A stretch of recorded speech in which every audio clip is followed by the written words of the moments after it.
as we go forward, we need to get questions from you, but we're only going to take them during the Q&A session. So there's a box, Q&A box, that we invite you to, as you're listening to the speakers, put your questions in there, and we'll get to as many as we can for that. So next slide, please, Alexis. So briefly, the purpose, of course, and the objective is to share the findings of the benchmark. And we do that in the context of not just, what are the findings, but how does that influence our action? How do we utilize that? And particularly focused on the importance, the absolute importance of zeroing in on remedy, looking at worker-centric due diligence, engagement of workers at the base, as well as the responsible business practices that are so important. And second, we want to make sure we ensure that investors are aware of the scale of the labor rights abuses in the sector. And of course, we see daily documentation of that in the press and elsewhere. And then finally, we'll have a discussion of investor strategy to take action on these findings. Next slide, please.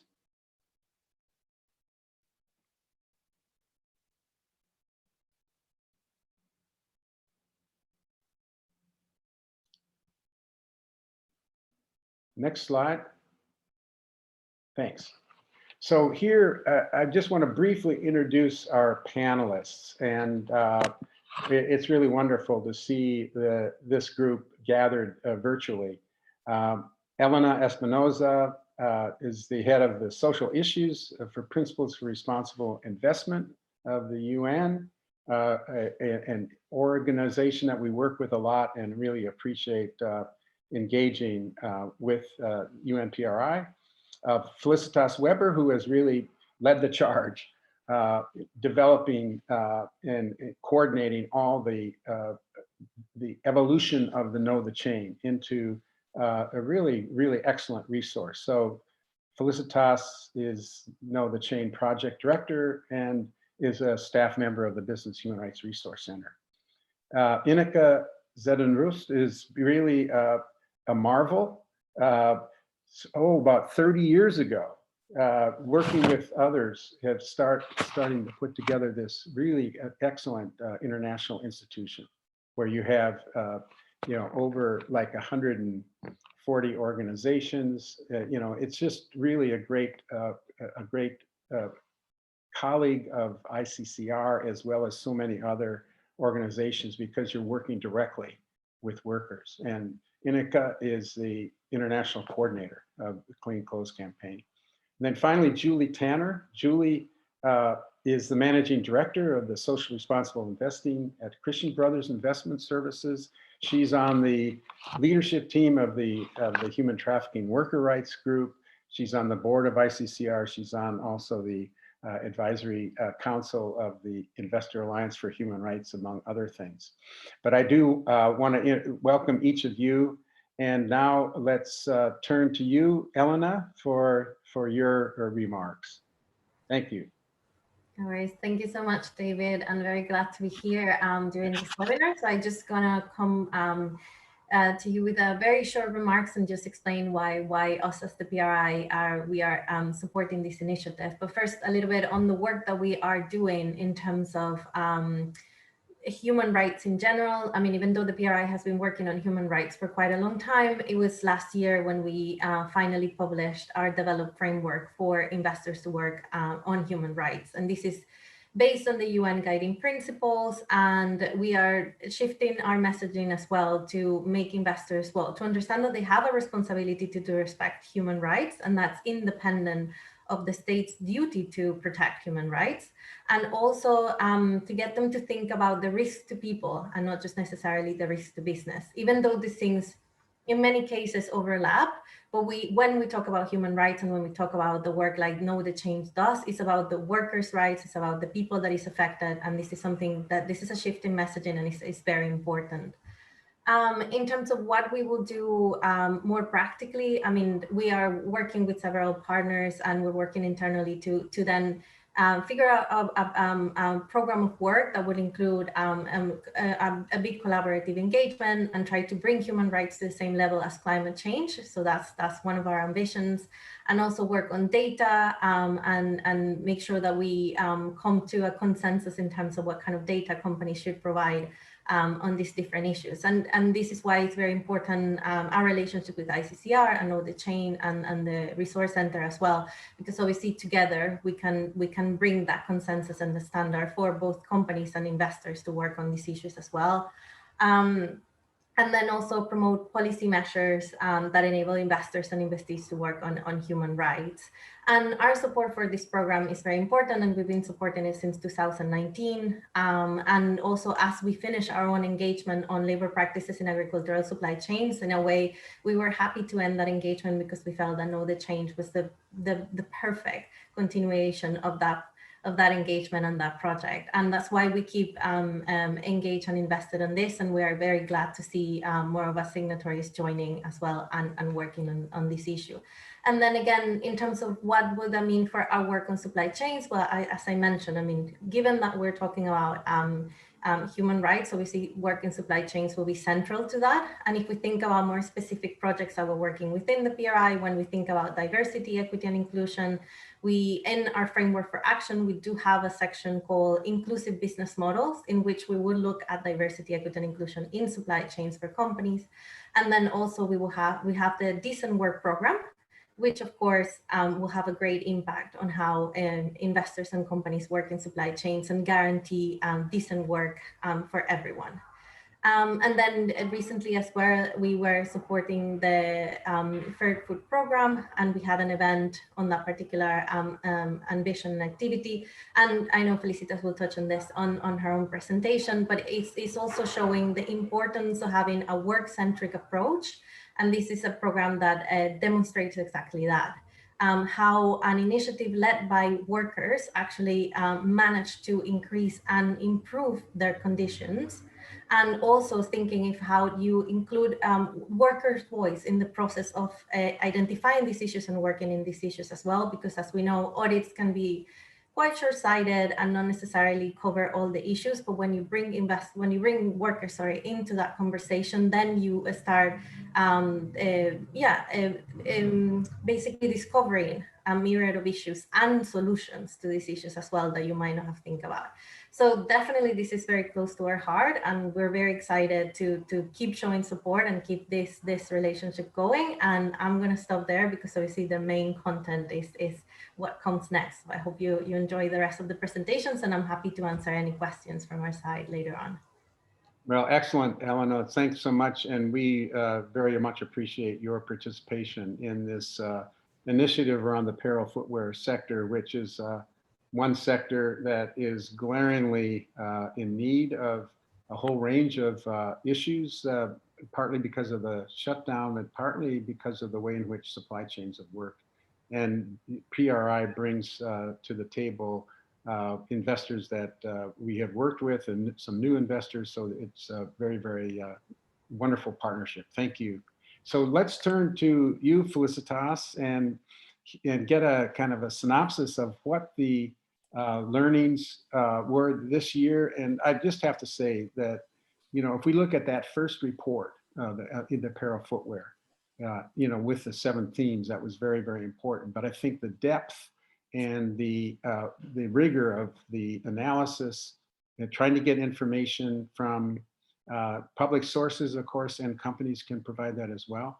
But it is a resource that we look to, and we're thankful that it exists. If it didn't, we'd have to invent it. But look forward to hearing your report from the front of this year's report in 2021. Thank you so much, David, and wonderful to be here today. I'd be really keen to share with you, as David mentioned, the findings of our third as it is now, Apparel and Footwear Benchmark. And we can actually move forward 2 slides even. So just before we dive into, just a brief background on KnowTheChain, who we are. We are a partnership between the 4 entities that you see listed at the bottom. So I'm with the Business and Human Rights Resource Center, and we work very closely with our partners, Humanity United, Sustainalytics, and Verite. And we are very much focused on really being a resource for both companies and investors, with a very strong focus on forced labor in supply chains. And as that, we predominantly focus on the ICT, the food and the apparel sectors, and across these sectors engage with about 180 companies, but then also work very closely with investors. You'll hear a little bit later about our apparel sector engagement. We have also an investor statement that's supported by around 160 global investors, and in collaboration with the Investor Alliance for Human Rights. PRI has also fed into the development of this, but also work with individual investors that are in need of support for engagement, shareholder resolutions, or just using our data for investment decision-making or analysis. And if we go to the next slide. So the methodology for KnowTheChain is based on the UN Guiding Principles on business and human rights, and is focused on analyzing company disclosure. So what we do is that we look at companies' websites, see what they have available, but then also go and share this analysis with companies and ask them, invite them to review our findings, and during 3 months to provide us more information. And you'll see here about 70% of companies choose to do that. So provided more information that they allowed us to put in the public domain. There's another about 20% of the companies that engaged with us more informally. So we had calls or email exchanges, and there were only 2 companies in our this year's benchmark of the 37 companies that we didn't engage at all with us. And just to say as well, we will be focusing on the benchmark now that covers 37 companies, but we have done also analysis on 64 companies on a smaller set of indicators. So if there's other companies you're interested in, yeah, please do look on our website as well. Also, just to say that we do integrate publicly available forced labor allegations, that those that meet several of the ILO indicators of forced labor and are from credible sources such as media or investigative journalism. We had this year allegations from The Guardian, New York Times, BBC, Transparentum, yeah, but also other worker rights organizations like Worker Rights Consortium, Asia Flow Wage Alliance, Clean Clothes Campaign. So this year we've really seen a significant high number of allegations. In fact, we had allegations regarding 54% of the companies. Some companies faced up to 4 forced labor allegations, and forced labor is even just one of the labor abuses we're seeing in the sector. You'll hear more later on. So just wanted to highlight that as well. And so what we're doing is that we're looking at how companies are responding to these allegations and to what extent they're providing remediation. And if we move to the next slide. So this is our ranking for this year, and if we focus just on the light yellow bars that you see on the screen here, I think the thing that sort of maybe jumps out first is really the widespread of scores, right? You'll see here anything from 3 up to 89 is really a significant difference, and some companies that show that much stronger steps are possible across sourcing countries, and others really not doing very much. And this really vast difference of action is something that also we can observe across subsectors, but also across regions. So you see, for example, at the bottom of the benchmark, European companies like Prada, for example, but equally then at the top European companies like Adidas, or equally at the top North American companies like Lululemon or PVH, and at the bottom North American companies like Foot Locker or Tapestry, for example. So even within each of those regions, we see significant leaders, but also unfortunately a lot of laggards.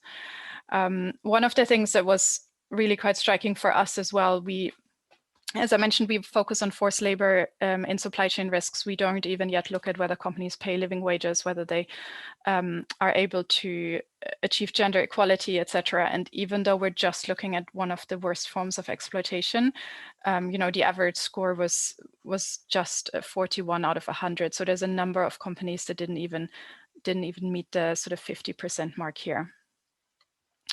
And another thing that I would like to draw your attention to is these sort of darker yellow bits that you see at the bottom here. And this is what we have included this year, which are what we call these sort of worker-centric scores. And I think this is something that Elena has alluded to already. I think for us, it's always really striking that I think it's so obvious for anyone that if you know you're ill, you go to a doctor, you don't ask your neighbor for advice. If you have problem with your computer, you ask your IT person and not a baker. But when it comes to labor rights, workers are really the experts. Workers are the ones that are on the ground, that best understand the conditions, and yet there is very limited willingness to really fundamentally include workers in these programs and to really shift those power imbalances between companies and investors, and still a much too strong focus on these top-down social auditing approaches that unfortunately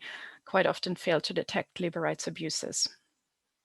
So for this worker-centric analysis of scores, we had essentially just picked 9 of our indicators that focus most strongest on due diligence processes that are based on worker participation. So for example, whether workers are involved in the design of the grievance mechanisms, whether there's worker-to-worker education, whether workers are involved in the monitoring, but also whether there are, for example, enforceable labor rights agreements like the Bangladesh Accord, and whether companies are part of those. And then also looking at indicators that really show concrete outcomes for workers. So that includes indicators around remediation, so repayment of recruitment fees, but also remediating other labor rights abuses, but also indicators that focus on positive outcomes for migrant workers, positive outcomes of worker education programs. And you'll probably see here from this slide, these yellow bars are significantly lower. And in fact, there's really only one company that scores above 50. And actually nearly half of the companies score 0 and really don't show any evidence of really taking a much more worker-centric approach when it comes to their due diligence practices. But if we go to the next slide.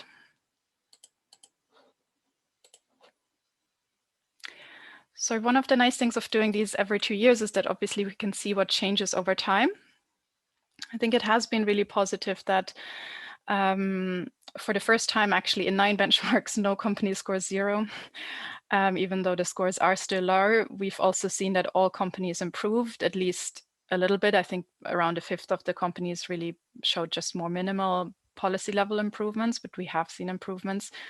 And one of the things that was certainly positive is recruitment has been a key gap for us in our last benchmark, and worker exploitation when it comes to recruitment practices.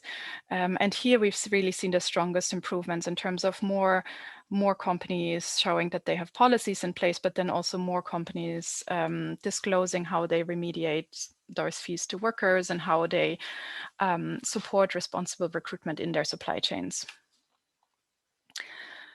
It's also been really positive that we've seen sort of certainly developments around supply chain transparency, that we can really reach higher levels here. We've seen really good disclosures from companies across regions, including companies in Japan and Brazil that, disclose their supplier lists, including their migrant worker ratio. We've seen for the first time, tier 3, tier 4 supplier lists, and also again on responsible recruitment in particular.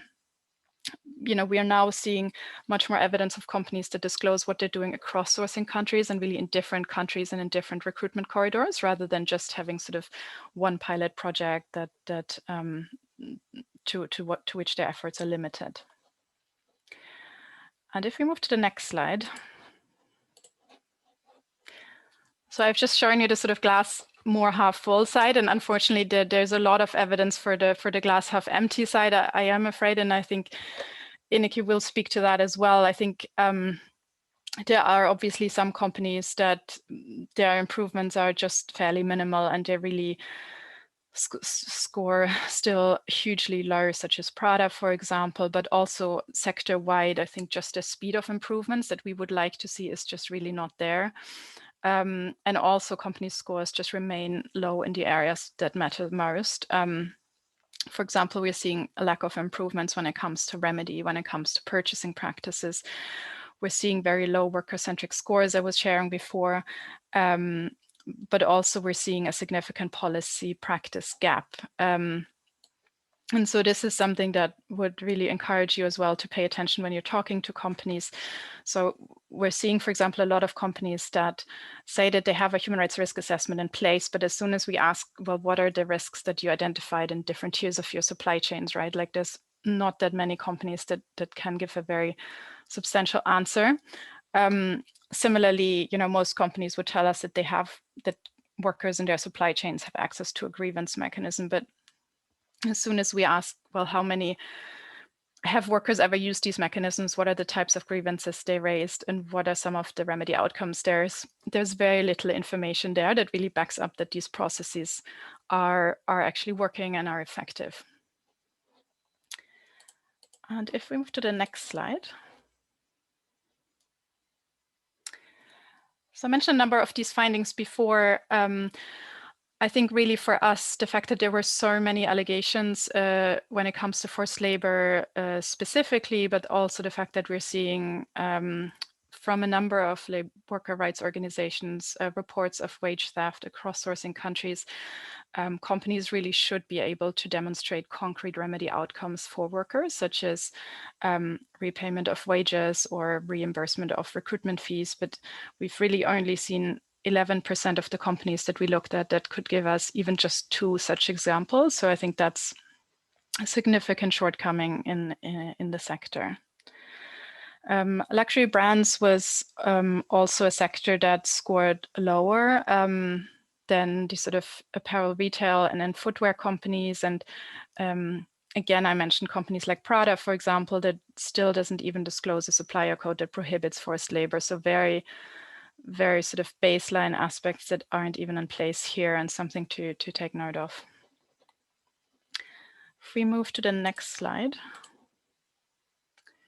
Also wanted to mention, so we do assess what companies are doing in different tiers of their supply chain and also looking at raw material level. And here we have looked at 8 different raw materials that may be made with forced labor, which is, include cashmere, cotton, leather, rubber, silk, viscose, wool. And you see here, the sort of light yellow bar indicates the number of companies that are sourcing these materials based on public disclosure. And then the darker yellow bar shows you the number or percentage of companies that either disclose where they're sourcing from or at a minimum actually disclose that they're at least trying to understand where they're sourcing from and demonstrating some tracing efforts. And you see again, like this number just drops significantly. And similarly, when in addition to then understanding where these materials come from, are companies actually taking action and ensuring that raw materials are made under decent working conditions. And looking at materials such as viscose and wool, we actually really haven't seen any companies that can demonstrate how they're preventing forced labor and other labor rights abuses in those raw material supply chains. And if we move to the next slide.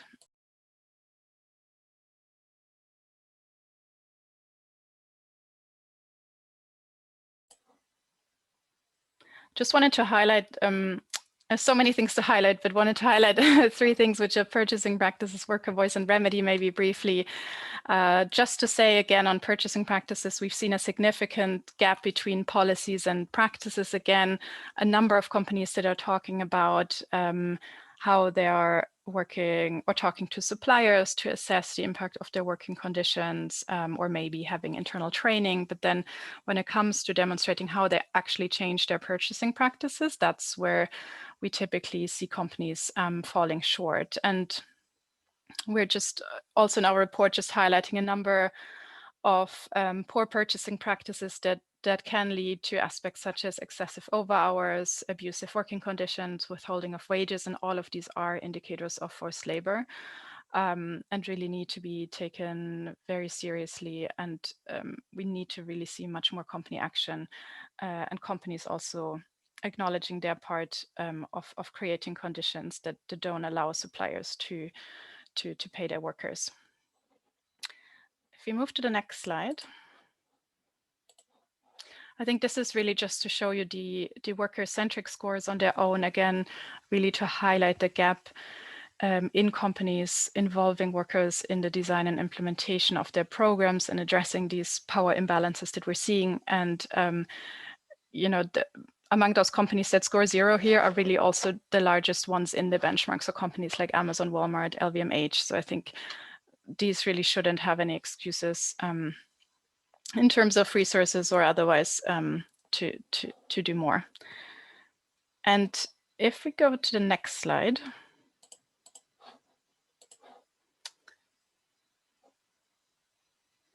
Lastly, just to say, remedy is a really key theme that's come up for us in this benchmark.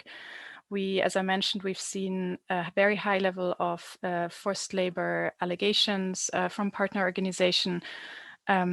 Yet we've actually seen no company that scored full points on the remedy indicator. Half of the companies scored 0 on remedy outcomes, including, you know, companies like Amazon and Zalando that are online retailers that have benefited significantly during the pandemic.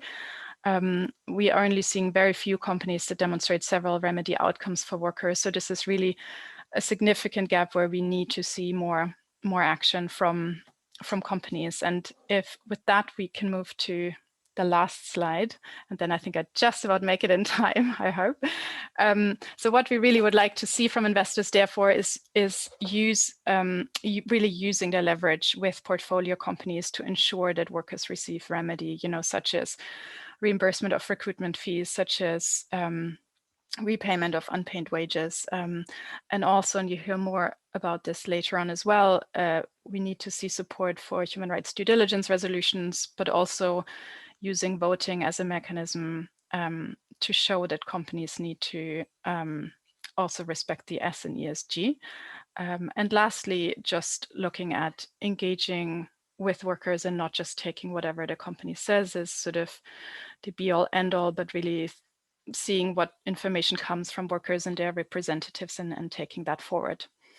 With that, I'll hand it back to David and look forward to the Q&A. Okay, thanks so much. You covered a lot of material, and we appreciate the way in which you presented it, and we'll look forward to having the this PowerPoint because we can go a little deeper.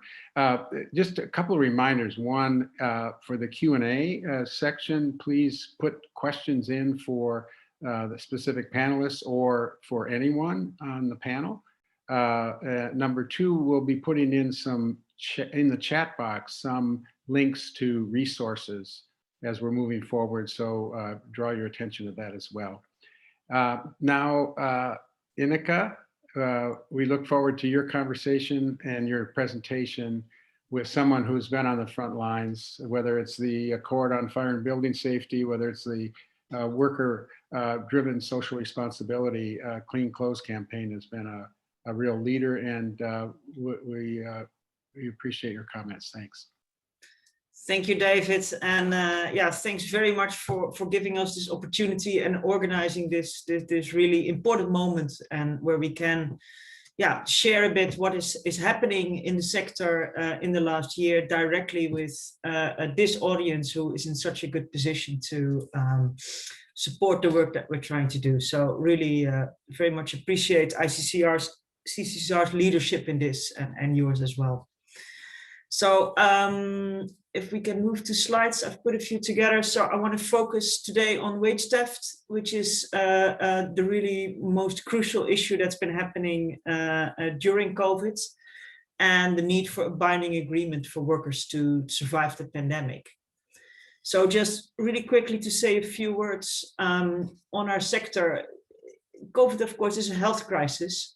And garment workers were one of the most vulnerable groups to begin with. at high risk of infection because they generally tend to be malnourished. They have to travel to work in very packed and dense environments. The workplace isn't equipped to handle or avoid spreading infection. The access to healthcare is limited. And of course, their income was very low to begin with. And we've been campaigning for years for a living wage. And one of the things that COVID has done is sort of moved us back on that agenda.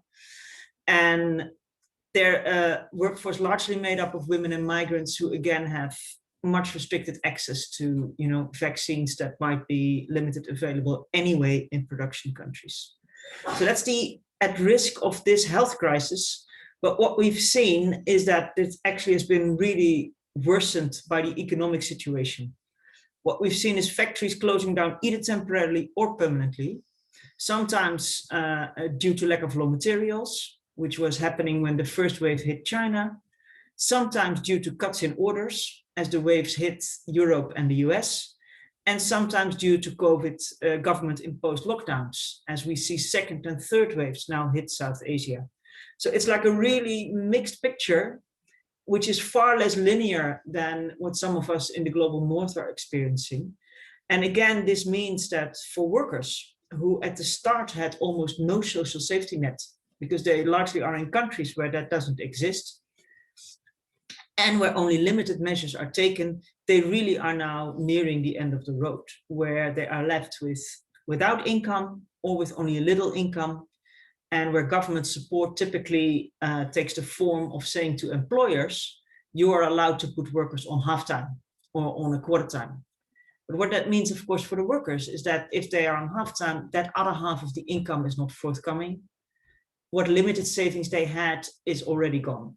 So they are left really with bad choices, right? Schools might be closed. Do I, keep my children at home and do I leave? Or do I, and leave them alone? Or do I stay with them and have no income? It's really that bad. And it creates the same impossible choice that the Rana Plaza workers had. They had a building that was closed for safety reasons, but they entered it anyway because they knew otherwise they wouldn't be paid their wage. So this is happening in sort of slow motion to the garment sector over the last year. So maybe to the next slide. What we've done is, I just wanted to share a little bit of figures, but I'll go quick in this also with the interest of time, and some resources will be shared, and Felicitas also gave this.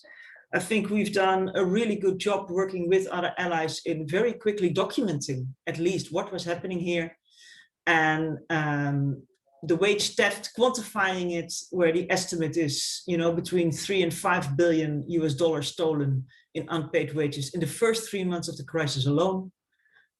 WRC has done a great report on severance, and Business Human Rights Resource Center also has been doing these case linkages, including for brands, linking it back to brands who are still being profitable. And I'll say a bit more on that later. Next slide, please. So like I say, it hasn't gone unnoticed. The live blog that we have is documenting day by day out of media and what we hear from workers, what is happening. We've linked these cases back to brands, both wage gap cases and severance cases. So for example, Violet Apparel, a case in Cambodia we've done a lot of work on involving Nike. Global Garments, a case in Bangladesh involving both Amazon and Adidas actually. So that's the concrete casework, but also identified patterns of brands who are linked the most to reported violation. So for example, between September and November 2020, we saw H&M, Next, Primark, Arcadia, Inditex, Bestseller, and PVH all popping up regularly around reported violations of wages or severance. So again, David kindly said we'll be sharing some resources in the chat. I think for you as investors, it's not possible in this short time to give you more detail, but if you look at our website, Business Human Rights Resource Site website, and KnowTheChain following these links, I think for almost all brands, you can find a lot of information on how they connect back individually, also to what has been happening during this last year. Next slide, please. So what to do about it? it's one thing to document, but of course our main efforts has been also on trying to put forward really concrete proposals for addressing this. And again, working in Alliance, we were able to have them on the table as early as April, May last year. And what we were asking for is, number one, what we call the wage assurance. So that's basically a public statement by brands to say, we will take responsibility for paying what we call the COVID wage gap. So the gap between the wage that workers earned and when the crisis started, so on January 1, 2020, and what they have been paid since then, whether through government support or through loans. Some loan programs have been set up or otherwise. Because as I think Elena highlighted, the responsibility, due diligence for brands, companies exist irrespective of whether or not governments fulfill their duty. So that duty to provide that remedy exists for as far as we are concerned. What a lot of the brands told us, they said, well, you know, the Cambodian government has said it's okay for workers to receive only 40% of their wage.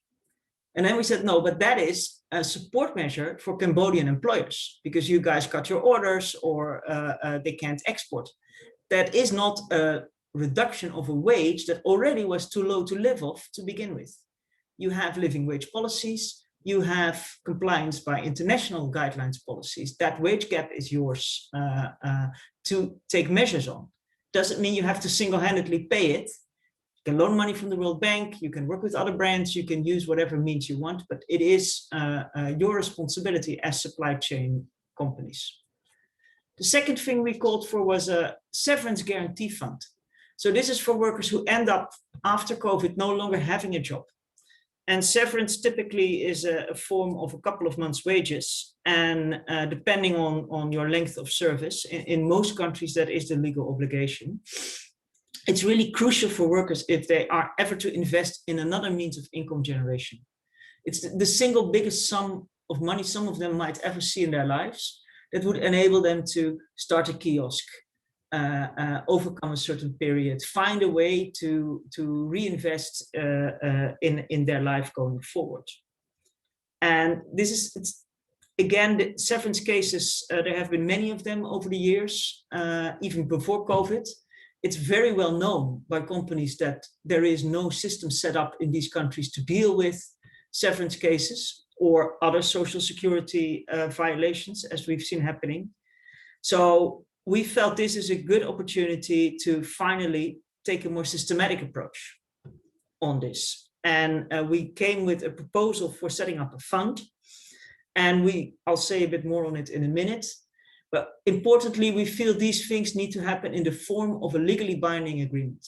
So something negotiated directly between companies and unions, similar to the Bangladesh Accord or other worker-driven social responsibility models. And what have we seen with the Accords? That it worked, where the voluntary approaches of the 20 years before that didn't work. And I already mentioned the similarity in the risk that workers take. I think a similar approach will make sure that remediation has to be financially feasible.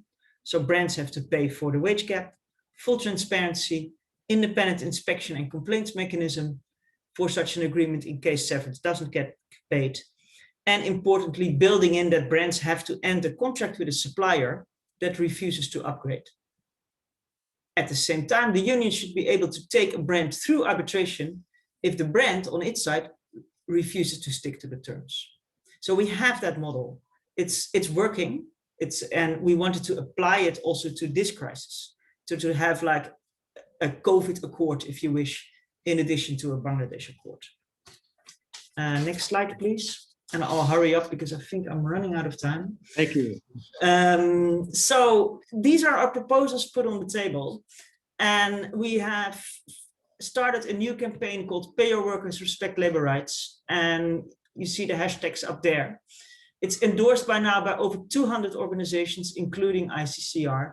And we are calling upon brands to sign this binding agreement, where basically they have to pay a small top up. It's estimated at 1.5% of the price paid on future orders, which translates to roughly 10 cents a t-shirt. And that is enough to set up a fund that will meet workers' claims for severance and settle outstanding COVID wage gaps, and put on some mechanism for violations around freedom of associations and the right to organize.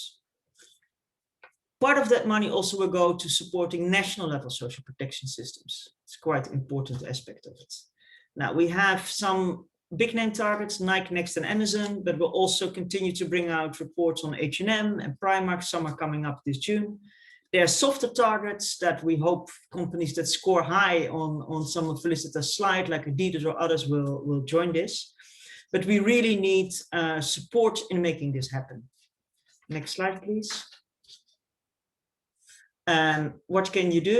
Endorse the campaign. This link in the slide is a more complicated one, but if you go to #payyourworkers.org, you can also find more information there. Identify companies that you invest in that have these outstanding cases. As I said, that's fairly easy to find.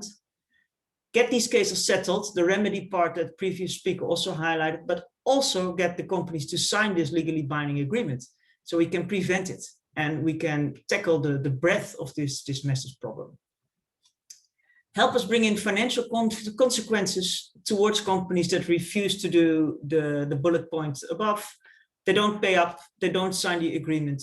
You could, lower their rating or find other ways, hopefully, to move them across the line. Thank you very much. Boy, thanks so much, Ineke. So really important to get the perspective from organizing these specific campaigns that address some of the gaps that are indicated in the KnowTheChain report as well. So Julie Tanner, the floor is yours, and then we'll have a little bit of time for Q&A shortly. Thanks. Great. Thank you so much. Really appreciate being here and really applaud KnowTheChain. We've been using the reports since inception and really a key factor in our active ownership work. Engagements, proxy voting, public policy, and increasingly using that data with our asset managers. And I really feel like those benchmarks have strengthened our dialogues substantially, allowed us to identify leaders and laggards, and really those companies taking insufficient action and really putting vulnerable workers at risk, as we've heard from the eloquent speakers before me. And I think the theme of the report and the webinar really focused on that gap between action and policy. So I really want to talk about a couple of things during my time. One is about the investor movement that's been building in the SRI, mainstream, and faith community, bolstered by PRI, really led by ICCR since inception, and KnowTheChain, which has provided so much support. But there's so many other investor coalitions that have done so much, like Share, for example. So I'll talk a little bit about that. And just as a something you can do right off the bat right now is mark this date of June 8th, because we're going to be having another conversation on this issue. And we'd really appreciate investors joining us, where ICCR, PRI, CBIS will all be talking about these next steps with KnowTheChain. So one, about this investor movement that's building, but also about this call to action. So as a responsible investor, right, where portfolios have companies where they're continuing to fail to remediate abuse, we will be using the power of the proxy, voting against boards, really standing in solidarity with workers in the global supply chain, and look to others to join us. I know many of you are already taking action, but really focusing also on supporting public policy, encouraging companies to be advocates of that public policy as well. So let me turn to the next slide and really talk more about ensuring that the rights of workers and vulnerable conditions are respected. And some of the work that's been going on with some of the faith SRI investors that have been leading this work, like Mercy Investments, the Northwest Coalition for Responsible Investment, Investor Advocates, Boston Common, and so many others. So let's turn to the slide here, and you can see that months after COVID, one of the first things many of the ICCR members and those in the faith and SRI community did was reach out to the major brands major companies and to try to talk about this policy and practice gap. Companies that haven't been involving workers, really encouraging them to form more worker-centric models. And here are some of the things that we've been calling on them to do. Legally mandated pay and severance to suspended and terminated workers, calling on brands, ensuring no price reductions due to COVID delays. But some of these things that are listed here, while we went out immediately after the pandemic to try to get to brands and suppliers so that they could be helping them, these are things that need to be incorporated into company practices for the long haul. These aren't just these short-term asks, although that's what we did initially. This is what's going to be happening and what's needed. So trying to encourage companies to join this COVID call to action in the global garment industry. We saw companies like Kering, Inditex, Fast Retailing, 50 other leading apparel brands joining to protect garment workers' income, health, and employment. So critical.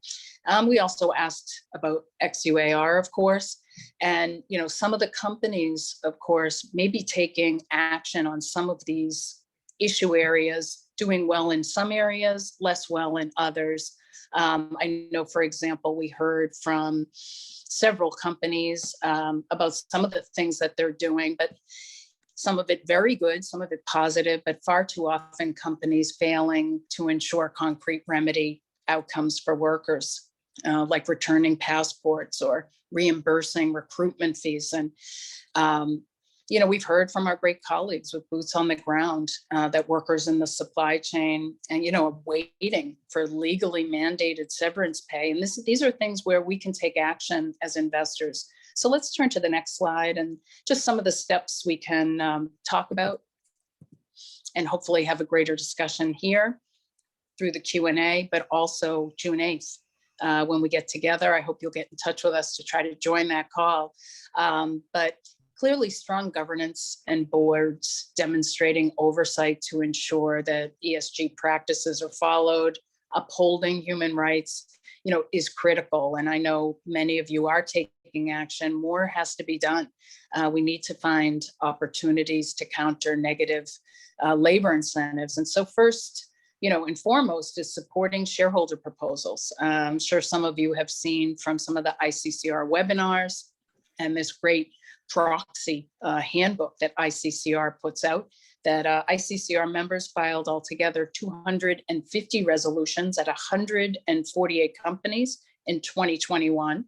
And just in terms of issues raised, 64 resolutions on racial justice and diversity, most numerous, followed by climate-related proposals, 53, but proposals addressing human rights and worker rights, third largest group with 37. So the first step, ensuring that you're supporting those proposals, the ICCR booklet can help you know which ones those are, and making sure you support them. Now, the other thing is, here's a list of AGMs of companies, some of which have persistent violations, some of which are noted in KnowTheChain report. We've heard from Ineke on others.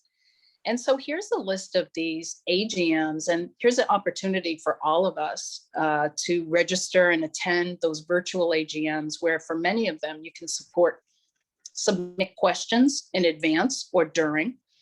And, I think it's our responsibility take note in those questions where companies are doing positive things, but to also call attention to some of these things that have been mentioned in some of these cases, and an opportunity to use your vote. So for example, Walmart's annual meeting was yesterday, June 2nd.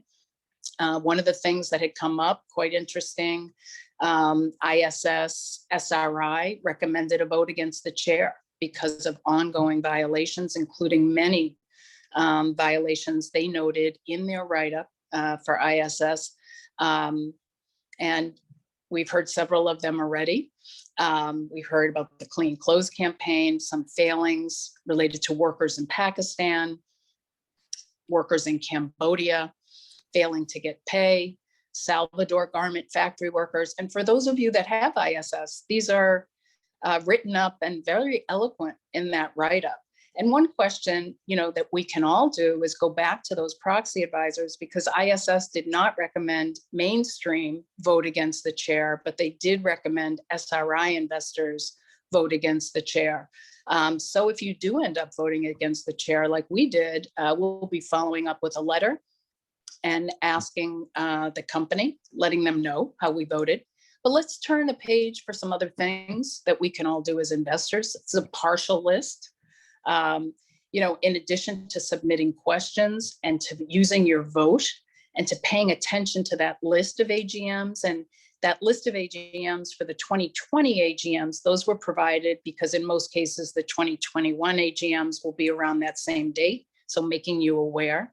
But when you do vote against, make sure you pre-declare your vote to let people know, and also share your intent. Also important to make sure your proxy voting guidelines are updated so that it's clear that you're protecting forced labor and that your proxy advisor knows. And I think the proxy advisors like at ISS also have roundtables. Important to let them know this is a critical issue that you want them to address, and ask them why. Why is it that SRI investors, you're making recommendations for certain companies on forced labor, but that's not carrying over into mainstream? Mhm. I know for CBIS, we're a manager of managers. So a critical thing we're doing is looking at key votes, like the ones that ICCR identified. How did our managers, did they vote in favor of those proposals? That's a critical thing that we want to make sure they do. Supporting public policy, I'll wrap up here. Okay. For example, SHARE just sent out something about Bill 216, the Modern Slavery Act, to amend the customs tariff. That has a deadline of today. If you want to support public policy, it's critical that we all take action. Also, LA, there was a Bill 62, the Garment Workers Protection Act. ICCR signed on to that. So these are just some things that we can do, including positive investment. I know, for example, Humanity United launched a fund to combat forced labor, where they'd raised about 23 million to invest in early stage technology companies fighting human trafficking. So to learn more, and you can see on the next slide, you can join us on June 8th. So much positive things going on with workers and on the investment side. I hope you can join us. And join the more than 60 investors engaging 43 companies. And I'll stop there and turn it back to you, David. Well, listen, Julie, thanks so much. And I wish we had more time, but thanks for laying out this in a very clear way. We can pick up some of this conversation, as you said, on June 8th and elsewhere. So let's get the first question, I think, goes to you, Ineke. Is there a governance structure for brands to fund back wages? This comes from Frank Sherman. That is part of the proposal for that agreement that we want for back wages and severance. That includes setting up a governance structure to get the wages, the amount settled, and a disbursement mechanism foreseen. Mm-hmm. There is no existing governance structure other than that brands, of course, can use payroll, and that's what we also recommended them to do: payroll review, identify the gap, work with the employer to get it paid for those that still have returned to work. But the fund we propose, the agreement we propose, would come with a governance structure, similar that the Bangladesh Accord also came with a governance structure of 3 seats, companies, 3 seats, unions, to oversee proper implementation. Great. Oh, thanks so much. So, Elena, you had mentioned the need for a shift in messaging for investors to care about human rights over the business implications. What prompted this and why is it important? This comes from Jasmine Chua. Yes, I guess, it's been on the making for quite a while. Ever since the UN guiding principles were drafted, that was the main messaging. And when you go through the framework of the UN guiding principles in terms of policy, due diligence, and remedy, both the due diligence should be done thinking of human rights. So therefore thinking about the impact to people. So yeah, if we wanted to properly align to the UN guiding principles, we needed to also align with this concept of risk to people rather than risk to business. So definitely, yeah, that's what prompted that push to change how we're looking at things. And also because, yeah, we will have certain things. I mean, if we think about just economic benefit, I mean, obviously the cheaper your labor, the better your cost structure and your profit. But is that the best for the economy as a whole? Is that the best for the people that is being employed? Not necessarily. So, I mean, when we look at just the company might make financial sense, but if we look at more at the macro level, which is where institutional investors tend to focus as well, thinking of, yeah, the whole of the economy and systemic risks, thinking of the risk to people is what will get them there rather than just thinking of the risk to business. Thank you so much. Felicitas, question about, so you've been working with KnowTheChain for some time, and you've seen its evolving nature, more reports that come out beyond just the benchmarks. So where do you see KnowTheChain going, in the next year or two? Do you see some new developments? Do you see a continuance of looking at remedy and of course all the worker-centered issues? It's a great question, David. I don't think we have the full answer yet, and I would love anyone's input that who has suggestions. I think one of the things we're really trying to do is look as closely as we can at data points that are helpful also to worker organizations. So supply chain transparency is a fairly obvious one that workers have asked for, or worker rights organizations have asked for a very long time. Equally, instead of relying on company disclosure, I think what we've long pushed for companies, but where there's a lot of hesitancy to, for example, share their the ratings that they get from their suppliers, right? So, for example, through organizations via better buying, which would give us much greater confidence in whether the purchasing practices are actually those that also suppliers experience. We're certainly going to also look to have much more stronger regional clusters. We're seeing as soon as we have, a range of companies in jurisdictions like Japan or Hong Kong or France or Canada or others, it's much easier to have this really create this race to the top and create this peer comparison, but also really keen, obviously, to continue to work with you all and with investors and see how we can support the investors as well. So very keen to hear any thoughts from anyone also after the webinar. Okay, well, thanks so much. We have some other questions. I think what we'll do is get back to the questioners since we're up close to the hour. Next slide, please. So first, I want to make sure that everyone, we've been mentioning the June 8th call. This is the call of the investor group that is working on apparel and footwear initiative, along with the working group of human trafficking and worker rights. And this is the quarterly call on June 8th. So if you are interested, please email me, and then we will get you the invitation and agenda. So that's one concrete way to get involved and really look at in in-depth way, where are the areas that we really want to concentrate 2021, 2022. But thanks to each one of the speakers and to each of you as a participant. These are issues that are close to us because they are clearly the companies that our members invest in are doing what they can, but often the policy, moving from the gap between the good commitment and the actual realities on the ground is still the challenge. So working in tandem with a whole range of investor organizations, NGOs like Clean Clothes Campaign, certainly working with companies and government to make this happen. But again, big thanks to KnowTheChain and Felicitas for doing their report, and for Elena for joining this panel, as well as Julie and Ineke, because it really does, it really puts out where we are and where we need to go. And even though policies are getting better, we want everything to be better on the ground as well. So thanks so much. And we'll be getting out this webinar recording to you, and you can pass it on to others as well. Appreciate it and have a wonderful evening. Bye-bye.